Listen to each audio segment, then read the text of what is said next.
Well, hello, friends. Mark Holmes here with my buddy Cowboy Joe Boo. And as always, thank you guys for watching, commenting, and subscribing to the Joe Boo Sports Report. Without you guys, this literally does not work. Let's get open for business and let's wake up the football gods here.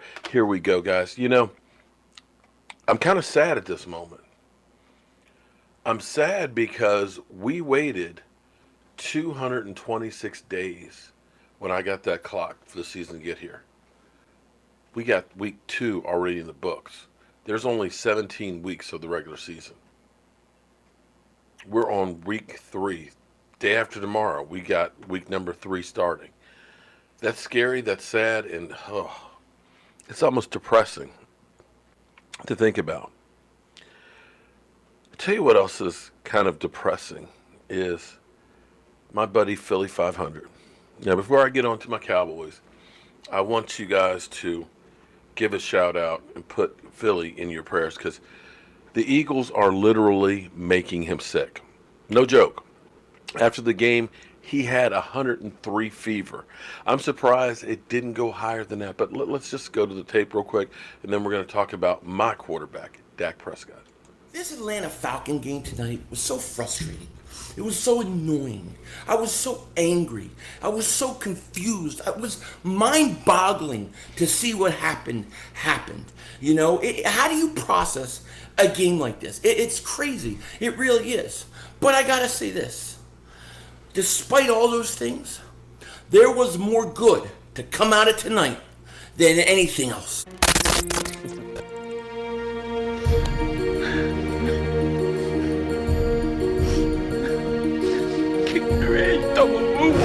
On the red. Yo, everybody doing? King Ding back here, and I'm sure you guys are all asleep right now. You're all resting, feeling good, trying to, We felt good. get ready for tomorrow and all those things. It's 1 We felt o'clock in great. the morning here, and I gotta tell you, I can't sleep. I can't sleep. I can't sleep. I have 103-degree fever. I'm sick as hell. Got the flu. Laying in bed with the aches and just not feeling good. Now, when I started my stream today, I was at 102.4. By the time the stream was over, I was over 103. I am not feeling good. I'm not doing good. But while I lay in bed, while I sit there, I cannot stop thinking about this game. I cannot stop thinking about this game and just trying to process and break it down. There were so many things that happened in this game. I just had to come here and kind of just get this off my chest because, like I always say, YouTube is my psychiatrist, and I gotta pour and spill my guts tonight because I'm very frustrated. I'm very frustrated. Yeah. We're going to leave him right there. Poor Philly. I'm afraid that by the season is over with, that Philly may have a mental breakdown. I hope his temperature doesn't go any higher than at 103 because here's the thing. When you're an adult and you get that fever over 103 degrees, brain damage starts setting in. And I believe that brain damage has set in with Philly because, as he put it, this is how crazy he's getting. He's out there saying that we'll be better off because we lost that game. I have to give it to him at least for, trying to take lemons and make lemonade, but no, you won't because you didn't beat a sorry team because it wasn't like the Atlanta Falcons came out like a buzzsaw. Matty Ice looked like some shit. Sorry. Threw 3 picks and threw we'll talk about the big touchdown pass to Julio Jones, but that was by definition a dink and dunk that Julio took to the house. The Falcons did not look like a good team. And I know you were on the road and you lost to them. But anyway, we'll get off Philly. Hopefully, Philly, I hope you're feeling better, Philly. I hope you're feeling better. But we're going to talk about my quarterback, Dak Prescott. If you don't like Dak, best thing you do is keep your mouth shut. Because Dak is one of those ones that, you know what? I ain't going to get mad. I'm just going to prove your ass wrong.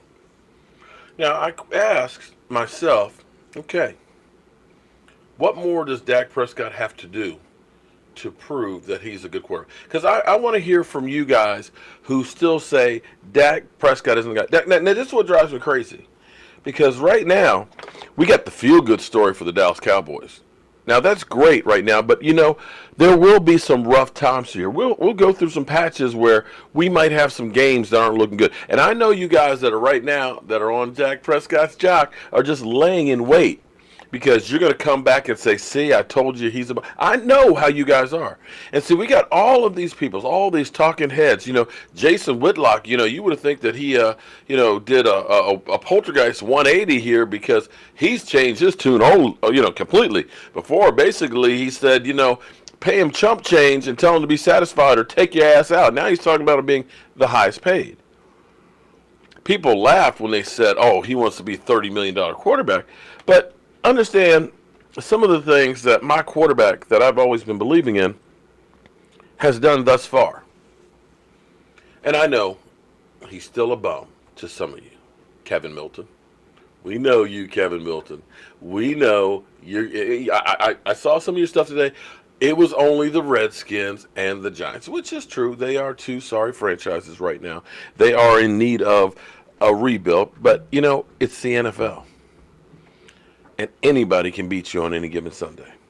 But the love fest that has happened these first 2 weeks, Dak Prescott's career hasn't been created over just these 2 games. Dak Prescott has played for 3 years and 2 games. And during that time, I know we had the sophomore slump. We had that second year where we had all kinds of things going on. Dak didn't look good. I agree with you 100%.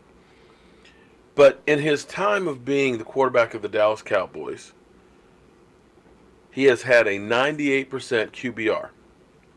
Where does that rate? That right there is third in the NFL over that time. I'm sorry, third in the history of the NFL. Third. Higher than Tony Romo's career. Right now, Dak Prescott is responsible for 92 touchdowns. That's passing and running. And I know a lot of you guys, running touchdowns don't matter. Well, you know what? When he ran that football in and won the game for us, I think that touchdown really mattered a whole lot. I'm just saying, I think that one really counted as 7 points, and it ended up being the win for the game. Just humor me now. Humor me now. But 92 touchdowns in his first 50 games. That's 9th in the history of the NFL. 9th. Over the course of his time being in the NFL, he's 2nd in wins. And I'm not saying that Dak did this on his own. He didn't. He did not. He had a team. But you know what? A lot of teams have teams. Like we had in 2015. Tony Romo was 3-1. The rest of the guys were 1-11. You need a quarterback to run the team. I don't care how much other talent, because I know a lot of people had said before the season, I'd let Dak walk and just draft somebody else. Well, as we see quarterbacks dropping like flies right now, and they are dropping like flies. Nick Foles, shoulder surgery, he's out. Big Ben, could be Tommy John surgery, could be done for his career. They're not saying that, but it sure sounds like it's a Tommy John. Carson Wentz, he got knocked a little silly just the other night, and you've seen how much time he's missed. Drew Brees, wrist messed up.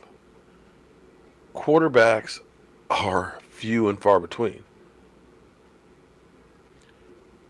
And what you have to realize is Dak Prescott, in his time of being the quarterback of the Dallas Cowboys, has already done something that no other Dallas Cowboy quarterback has ever done, which is stay on the field for 3 years consecutively without missing a game. Hell, I don't even think he's missed a practice. Not a game now. We're talking about practice. Right now, for this season, third down completions or conversions. The Cowboys are 61.9, which is first in the NFL.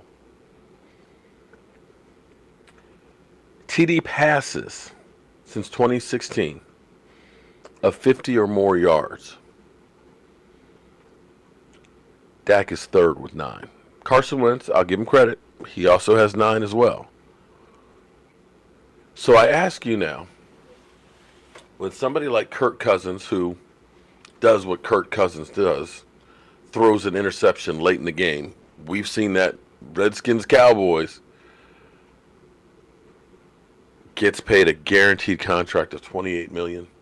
When Jimmy Garoppolo goes to San Francisco and after only 8 games gets paid the highest quarterback salary in the NFL.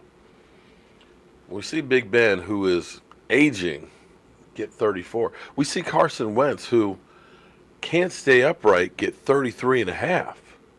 We see Matty Ice, who choked away a Super Bowl, get 30. Explain to me, honestly, why Dak Prescott doesn't deserve to be in that group. And I want an honest answer. Because he has done everything right. He is becoming the face of the NFL, whether you like it or not. With the commercial endorsements, he's definitely, I don't know of anybody who's talked about any more than Dak Prescott in the NFL. I don't. I know it's not Matty Ice. Carson Wentz is talked about a lot, but I still don't think he's the topic of conversation. The amount of money he has made for all the talking heads who have been just disrespecting him over and over and over and micro-analyzing it.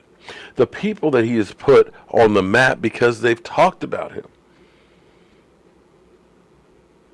He's worth every penny of that $35 million. Now, you may think I'm crazy, or just whatever. But let's be honest here. Let's be real. What he has done is miraculous for a guy who was drafted in the 4th round. A guy that nobody, and I mean nobody, thought he would be where he is right now. But that's the great thing about the NFL. When you think you know, you really don't. It's time to get that contract done and reward Dak for being a stand-up guy, a leader, and one hell of a football player. I'm Mark Holmes, and well, I was going to do a live stream tonight to make up for last night, but I got to be honest with you. I am in some pain with my knee, and I am just kind of worn the F out. So I'm going to kind of take it easy, and we'll get caught back up on Friday. But as always, I want to thank you guys for watching, commenting, subscribing, and being part of the Jobu Sports Board. I'll see you soon.